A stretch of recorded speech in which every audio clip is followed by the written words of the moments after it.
नमस्कार, स्वागत है आप सबका यूट्यूब के इस प्लेटफ़ॉर्म द मुकेश पाठक पर। और आज हम आगे चलेंगे। पिछली बार हम लोगों ने चर्चा की थी एक कहानी की, जो कि आचार्य द्रोण और महाराज द्रुपद के बीच जो हुआ था उसके बारे में बात हुई थी। तो आज हम लोग 3 श्लोकों को एक साथ लेंगे। प्रथम अध्याय, श्लोक संख्या 4, 5 और 6। तो यहाँ पर प्रसंग ये है कि दुर्योधन आचार्य द्रोण को बता रहे हैं कि पांडव पक्ष के जो मुख्य योद्धा हैं उनके नाम बता रहे हैं। और शुरुआत करेंगे हम श्लोक से ही। अत्र शूरा महेश्वासा, दुर्योधन कहते हैं, अत्र शूरा महेश्वासा भीमार्जुन समायुधि। हे आचार्य, इस सेना में बड़े बड़े धनुषों को धारण करने वाले लोग हैं, जो कि वीरता में भीम और अर्जुन के समान हैं। युयुधानो विराटश्च द्रुपदश्च महारथः। युयुधान, विराट, द्रुपद ये सारे महारथी हैं। धृष्टकेतुश्च चेकितानः काशीराजश्च वीर्यवान् पुरयुत कुन्तिभोजश्च सैभ्यश्च नरपुङ्गवः।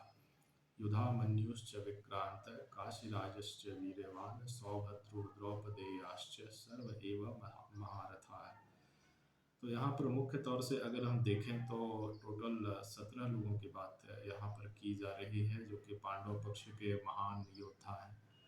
तो वरीयता क्रम एक तरह से दुर्योधन के द्वारा बताया जा रहा है। दुर्योधन बता रहे हैं और पहले नंबर पे रख रहे हैं युयुधान को, दूसरे नंबर पे विराट, तीसरा द्रुपद, चौथा क्रम धृष्टकेतु, पांचवा चेकितान, छठा काशीराज, सातवां पुरोजित, आठवां कुंतीभोज, इसके बाद नवां सैव्य, 10वां युधामन्यु, 11वां विक्रांत, 12वां उत्तमौजा, 13वां सुभद्रा पुत्र अर्थात अभिमन्यु, 14वां तो जो द्रौपदी के पांचों पुत्र हैं। तो इस तरह से अगर जोड़ें तो हाँ, यहाँ पे 18 लोग हो जा रहे हैं।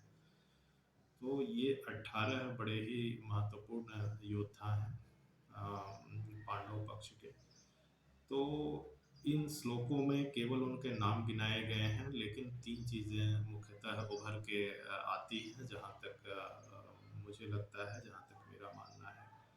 तो सबसे पहली चीज़ तो ये है कि यहाँ पर एक वरीयता क्रम की चर्चा की गई है पांडव पक्ष के योद्धाओं की। तो हर संगठन में हम एक चीज़ नोटिस करते हैं कि उनके पदाधिकारियों का एक वरीयता क्रम होता है। जैसे अगर हम भारत की सेना की बात करें तो वरीयता क्रम में सबसे ऊपर हमारे माननीय महामहिम राष्ट्रपति जी आते हैं। वो सर्वोच्च सेनापति हैं। हमारी जो तीनों सेनाएं हैं, जल थल वायु सेना, उसके वो सर्वोच्च सेनापति हैं। तो इसी तरीके से दुर्योधन के द्वारा जो बताया जा रहा है वरीयता क्रम में इन सारे योद्धाओं के नाम गिनाए गए हैं। और वरीयता क्रम के अलावा हमें 2 चीज़ें और मालूम चल रही हैं इन 3 श्लोकों से, कि दुर्योधन दिखाना चाह रहे हैं कि उनको पांडव पक्ष की संपूर्ण जानकारी है।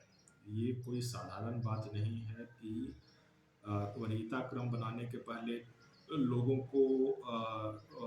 के बारे में उनकी स्टडी को दिखाता है कि कौन कितना ज़्यादा पावरफुल योद्धा है। जैसे उन्होंने कहा कि भीम और अर्जुन के समान ये सारे योद्धा हैं और महारथी हैं।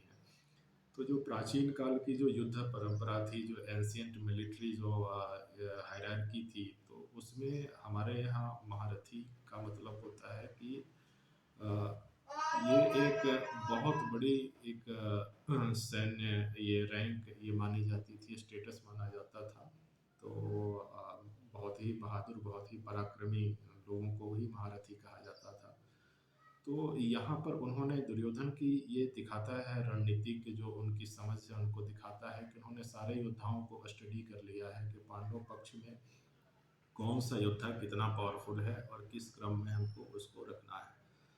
दूसरा एक और चीज़ दुर्योधन के द्वारा दिखाई जा रही है कि भीम और अर्जुन के समान युद्ध में वो सारे लोगों को बता रहे हैं। देखिए महाभारत में अगर देखा जाए मोटे तौर पे, तो दुर्योधन और कर्ण जैसे जो योद्धा हैं, जो कौरव पक्ष के जो महान योद्धा हैं, उनको कोई युधिष्ठिर को, नकुल को, सहदेव को उन्होंने कभी भी अपने लिए ये नहीं देखा कि ये हमारे लिए खतरा है। वो हमेशा भीम और अर्जुन को ही अपना मुख्य प्रतिद्वंदी मानते थे। और जहाँ तक दुर्योधन की बात है तो दुर्योधन और कर्ण का ये मानना था कि अगर भीम और अर्जुन को हमने परास्त कर दिया तो महाभारत के इस युद्ध को हमें जीता हम आराम से हम इसको जीत सकते हैं। तो द्रोण को कहीं न कहीं प्रेरित करने की बात है कि जिस तरीके से भीम और अर्जुन के समान ये योद्धा हैं, तो हमें इन सारे लोगों को हमें निशाना बनाना है। और वरीयता क्रम अगर किसी के द्वारा निर्धारित किया गया है, तो ज़ाहिर-सी बात है कि उसने विपक्षियों की जिसने स्टडी की है, वो अपने बारे में भी तो वो स्टडी वो करेगा ही करेगा। तो आगे के श्लोकों में हम देखेंगे कि पांडव पक्ष के जो योद्धा हैं, वो कैसे उनका वरीयता क्रम दुर्योधन के द्वारा डिसाइड किया गया है। तो ये एक तरह से द्रोणाचार्य को ये संदेश दे रहे हैं कि गुरुदेव देखिए, मैंने अपनी तरफ से होमवर्क करने में कहीं कोई कसर नहीं छोड़ी है। तो अब आपको भी पूर्ण मन से और मेरा साथ यहाँ पे देना है और इन सारे योद्धाओं का हमें मुकाबला करना है।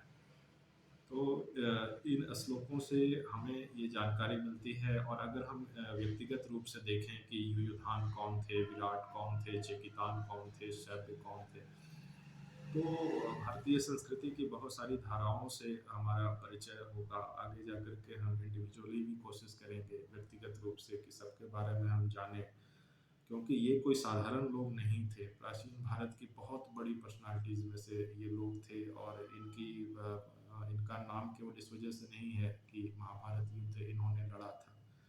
इनका नाम इस वजह से भी है कि इन्होंने अपने-अपने क्षेत्र में उपलब्धियाँ उन्होंने प्राप्त की थी।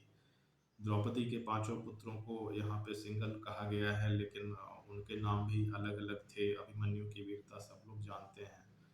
तो इस तरह से एक बहुत बड़ा प्लेटफ़ॉर्म यहाँ पे ओपन हो रहा है इन श्लोकों के माध्यम से। तो आज का हम डिस्कशन यहीं पे हम लोग विराम देते हैं। तो आपसे अनुरोध है कि आप बस इस प्लेटफ़ॉर्म के साथ ही जुड़े रहें और इसी तरीके से हम लोग आगे भी